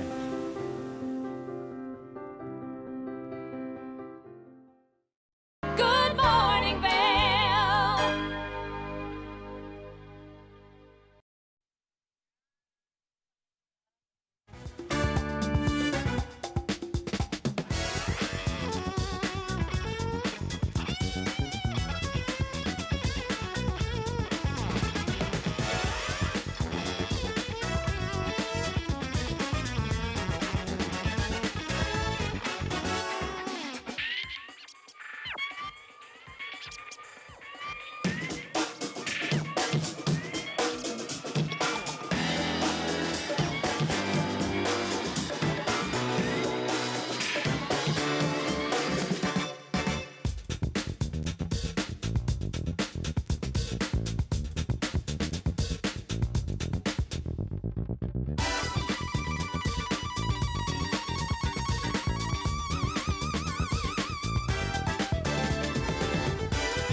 It's been a blast learning from all of these talented artists and producers and directors and writers at the Vail Film Festival. We love the work that they're doing, so let's take a look at some of the things that they had to tell us. Good morning, Vail. Welcome back to Good Morning Vail. I am with Lena and Sharon. I am so excited. Lena, you are an actress. No, Oh, I'm the the writer and the director, yes. And Sharon, She we looks got like all one. of this. She does look like one. The writer and the director, and we have an amazing meeting me, amazing film. And Sharon, what do you do? I'm the producer. Producer. I love this. This is so, I love that you said she looks like one.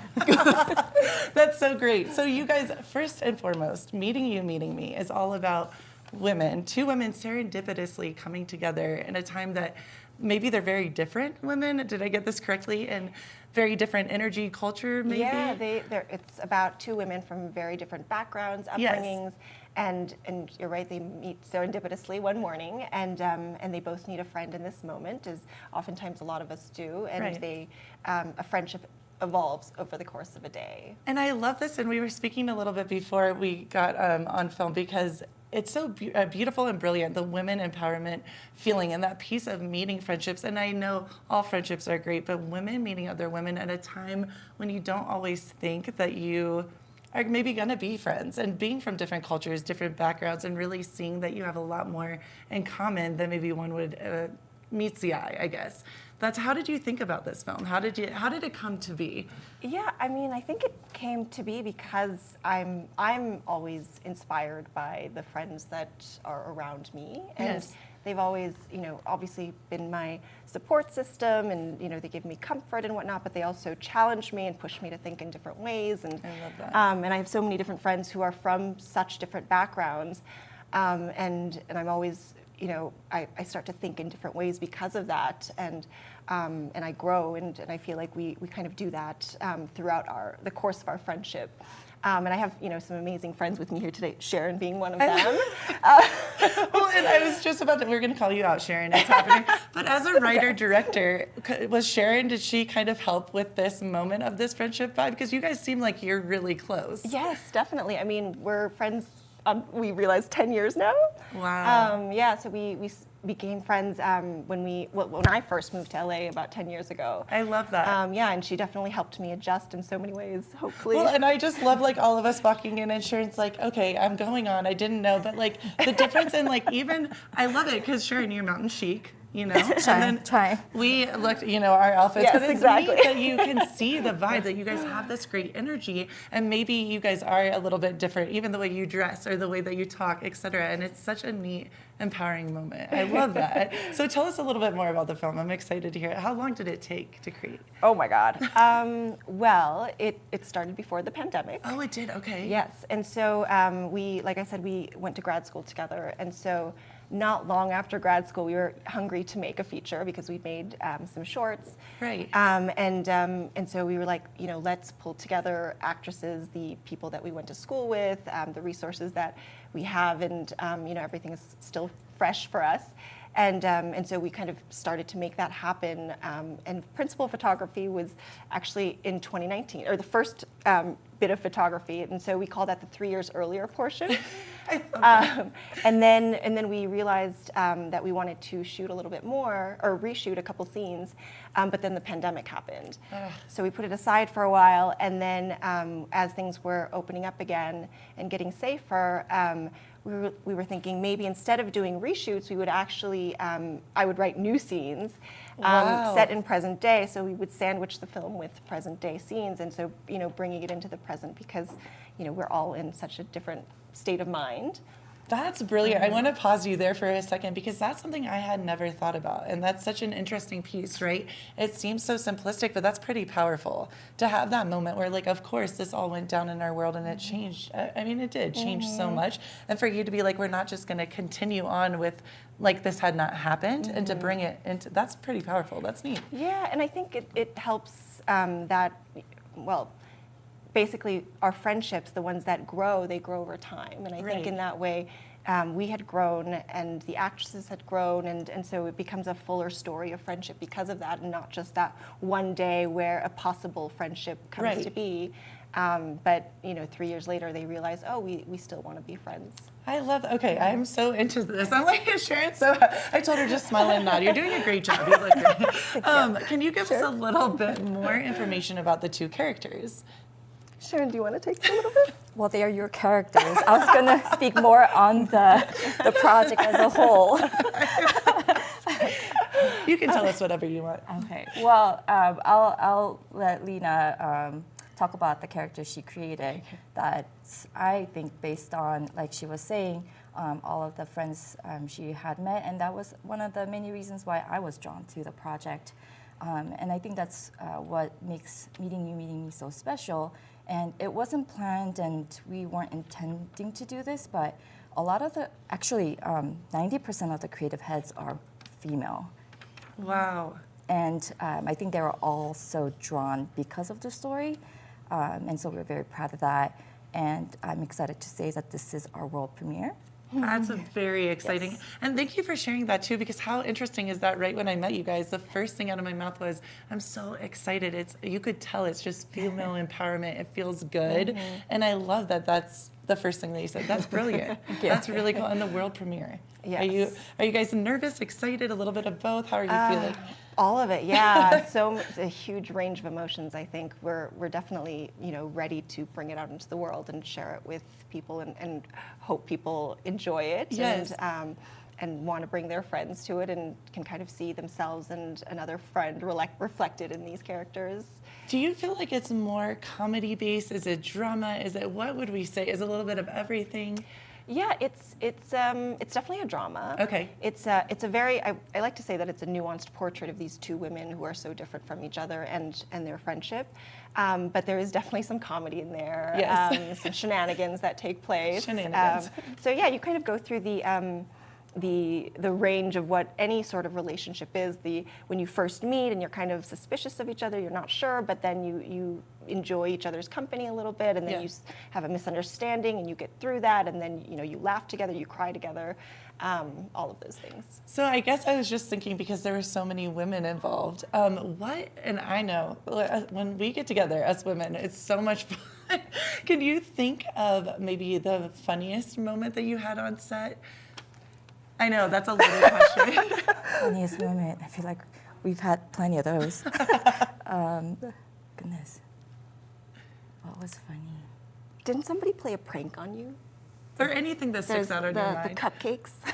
God, I do not remember. She's like, it was a lot. I'm sure there were a lot of moments. Did you guys all get together and feel like a really sisterhood? Definitely. Especially when in 2019, that was mostly all one location. We had essentially rented a house where we shot the day, and so we were basically living in that house together for 2 weeks. Not actually living there, but we would be there from morning to night. And I feel like it was just a house of sisters and cousins just hanging out. A couple of us actually had to bring our pets in because we so we had set pets. That's wild that you said that, because I have 2 little doggies at home and they're my babies, and I'm like, oh, how did you do with that? Well, that's brilliant. Can you guys let us know where everyone can see the film?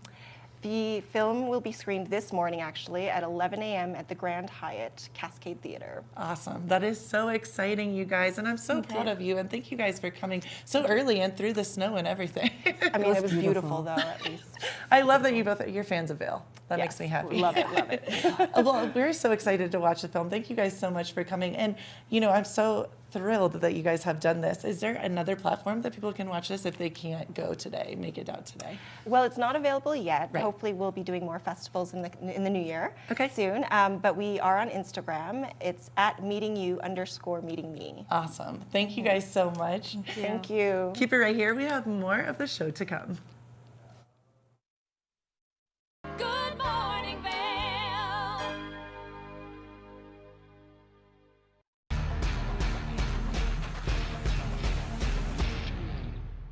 Do you love the outdoor lifestyle? Make sure you tune in every day at 8 p.m. to catch Scoreboard Nation.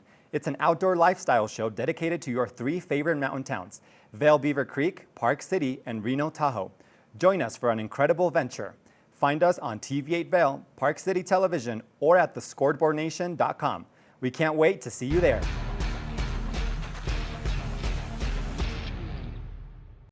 TV8 Vail is serving the community 24 hours a day, 7 days a week. Stop by for Good Morning Vail at 7 a.m. and stay all day for lifestyle favorites such as Good Day Vail, Daily Flash, Suki and Scott, and more. And you're sure to find the adventure you crave with back-to-back episodes of Scoreboard Nation and Outdoor America. Find us all day, every day on Comcast Xfinity Channel 92, on TV8Vail.com, and on all our social media platforms. There's more for you on Channel 92. My name is Tyler Alvarez. I work here at Sweet Basil in Vail. I'm a bartender here. I originally came to Vail to snowboard. I slept on my sister and my cousin's couch for what was supposed to be a week, turned into 2 months, and then I found my own spot, and then kind of made friends and worked different places in the valley and kind of just fell in love with it more and more every single day, and ended up finding my way to Sweet Basil through some friends who worked here and all the great things that I heard about it. And yeah, I've been here for 4 years now. It's hard to wake up in Vail and be upset when you look outside. It's just beautiful. My favorite part about working at Sweet Basil is definitely that I could be proud about everything that we're putting out, whether it's food, drinks. We also get to be really creative here. The bartenders, the whole team here, we workshop our menus every season, so we'll start with a spirit or an ingredient, and then we get to be really creative and make a whole project of it. And then when we get the final product, it's a drink that we're all really proud of for the whole menu, and that's super fun, just being able to be creative and work with new things. And the most fun cocktails to make, though, are definitely the ones that we get to create from scratch. When people take a sip and say, oh my God, this is delicious, or they just love it. And that's probably the most fun for me, the creativity behind it and making unique cocktails. That, for me, that would be the most fun drink to make, just the one that you start from scratch and then people are excited about. I'm Tyler, I live and work in Vail. Come see me at Sweet Basil.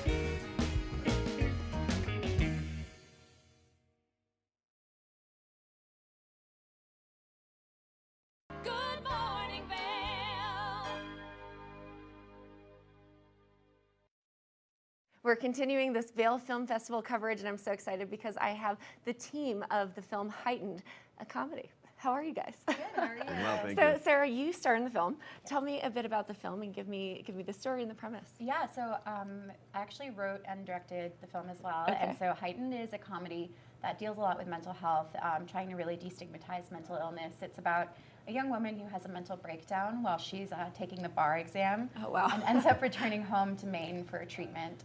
And she goes back to move in with her parents, and just it's all about her family dynamic, and she ends up having to volunteer at a local state park where she shadows a very neurotic park ranger, and they kind of help each other with their issues. So I have to ask, what inspired the story behind this? Yeah, well, I knew that I wanted to do, so I actually wrote a short film in 2015 that this movie is now based on, and I knew that I wanted to do something that would really destigmatize mental illness and talk about it in sort of less threatening way, and these characters just came into my mind and I loved them. So I developed the short into a feature. I love that. Yeah. So John, tell me a bit about your role and what made you decide to sign on with this project. Yeah, I had produced the feature for Sarah, and she had shown me the short. I had seen it. I really responded well to the story. I thought it was a really important, not only an important topic to talk about it, but an important way to talk about it. And I really believe in Sarah as a filmmaker. This is her first feature as a director, and I felt that really getting behind that and supporting her and building up this story and building up her career was an important thing for me. Well, I love that you took the pressure of taking the bar exam and turning it into a comedy, because Yes. that is such a high pressure thing. That might be something a little stolen from my father's life. He had a hard time with the bar exam the first couple times.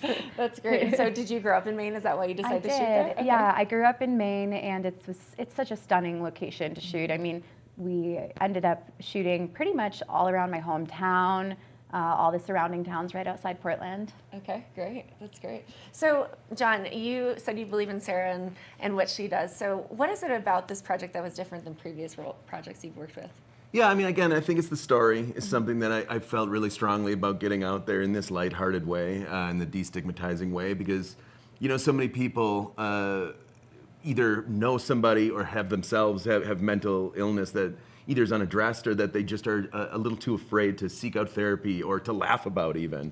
And by, getting a project that turned that showed the comedic side of that, I think it was, for me, really something that stood out and really inspired me to hop on and make sure that we got it out there for the world to see. That's great. So let's talk about filming. Yeah. How long did it take to make the film? Really quick shoot. We only filmed for 15 days, Wow. so 3 weeks. For a full feature. Yes, for a full feature. So very ambitious and running around the state of Maine. And, then, of course, after the filming, we worked on it for pretty much another year in post-production. Okay, great. So for you, you wrote, directed, and acted in it. How did you juggle all three roles? Yeah. Honestly, I seemed a little insane on set. I had multiple personalities, director Sarah, actor Sarah, and it's really the way that I had to do it is just really kind of split my roles in my own brain. When I'm directing, try not to worry too much about, the things actors worry about. And then the biggest piece of advice I would have for anyone who's going to try to do that is just hire people you trust. I could always say to John, I can't really tell how my performance was. Do you think I should do another one? And he'd say, maybe you should go again. And it's okay, maybe my acting wasn't great in that one. Let's go again. So really just my cinematographer, her name is Rose Fadem Johnston. She was someone I could really lean on in order to juggle all of those roles. So how did you collect the team around you to make this film? Yeah, really, it starts always with John as the producer. He's kind of in charge of finding a team. And I first reached out to a cinematographer I loved. She wasn't available, and she recommended her best friend. Oh, and that's I great. became just obsessed with my cinematographer. So then she brought some of her people, and we had some Maine locals, some people from LA, some people from New York.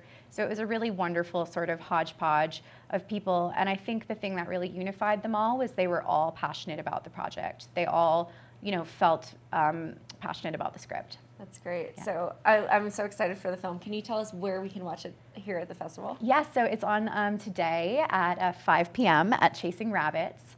And I'm also going to be on a panel at Chasing Rabbits at 1:30 about directing and acting at the same time. Awesome. Well, we've got the trailer. We're very excited about it, and we cannot wait to show our audience. So we're going to take a look and see what the film's all about. Thank you. So happy you're home, dear. We were so worried about you.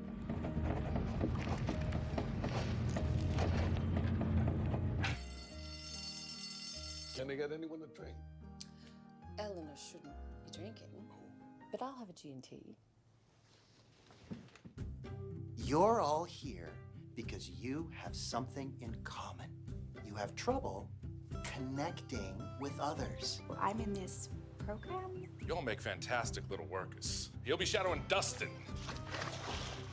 You're Dustin. Dusty.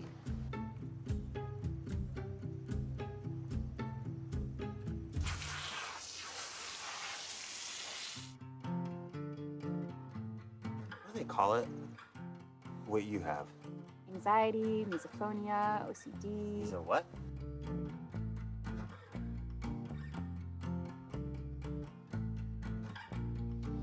You're so fearless as a little girl. I wonder what changed.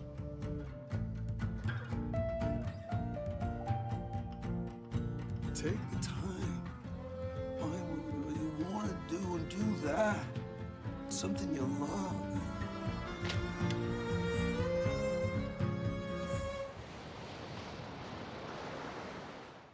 Good morning, Vail.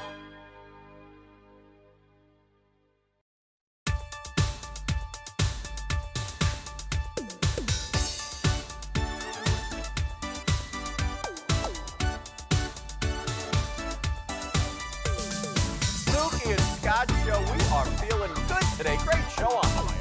Absolutely. Welcome to our show. I'm Suki. I'm Scott. And we are feeling good today. You know why? Because we had a great show.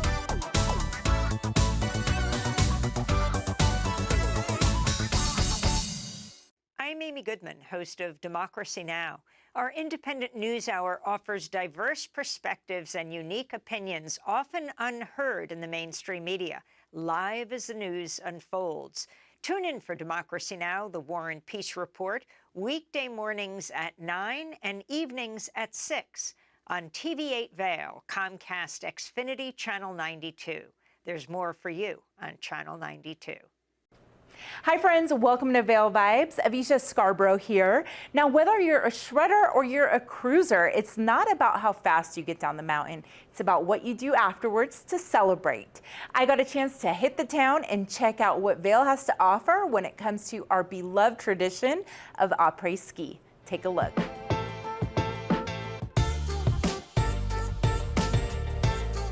It's arguably as much a part of the ski experience as skiing itself. That special time right after the ski lift stops running until right about dinner time. We all call it après, and really it's an opportunity to celebrate with each other. So, after you've had a day on the mountain, everyone comes together, cocktails, live music, food. Really, it's all about the vibe. Oh, we know about the vibe. And so does the Four Seasons Remedy Bar. What we do here at the Remedy very well is we take the classic cocktails and we create them to perfection. Here, the bartender Maggie is making a couple of her most popular classics. We, in my opinion, make one of the best old fashions in the village. Our secret is that we use a demerara syrup, which is kind of it's an unfiltered turbinado sugar, so it's kind of like has a more rich flavor as opposed to simple syrup, which kind of waters down the cocktail. People love old fashions in the winter because the whiskey really just warms you up and it makes you feel like nice and buzzed and ready to have a good time in the après season. And then espresso martinis with that caffeine, it gives you a buzz, but it also gives you energy. So if you had a long day of skiing or snowboarding, it'll kind of re-energize you. And as far as food goes? The tomato soup and grilled cheese sandwich, which is my #1 go-to during season, that's a very popular menu item. The Remedy Burger is also a go-to. And this season, we're actually going to be rolling out several new menu items. The veal schnitzel is really at the top of my list right now. And the Four Seasons has what many people call the world's most decadent hot chocolate. It's our world famous au chocolat. With a giant house-made marshmallow and a chocolate twill, the hot chocolate is as satisfying to watch as it is to drink. Jonathan says what makes the Four Seasons experience so special is all the attention to detail. What we really focus on are the little touches. So the things that you're not necessarily gonna notice, but then after you depart, you're probably gonna remember them, right? Right. It's all been pretty hard to forget. So come for the skiing and stay for the skiing. But afterwards, treat yourself to some delicious après goodness. For TV8 in Vail, I'm Avisha Scarborough. TV8, there's more for you on 92. Serving the local community 24 hours a day, 7 days a week. Good morning, Vail.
Thanks for joining us on this Sunday morning edition of Good Morning Vail. It was quite an exciting recap of the Vail Film Festival, and shout out to Eyepieces of Vail for their luxury technology.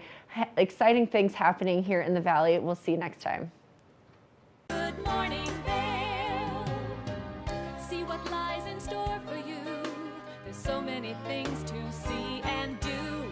Summer, winter, spring, or fall. Your home in the Rockies has it all. So get up, get ready to start your day. The coffee's brewing, you're on your way. The fun is waiting outside your door.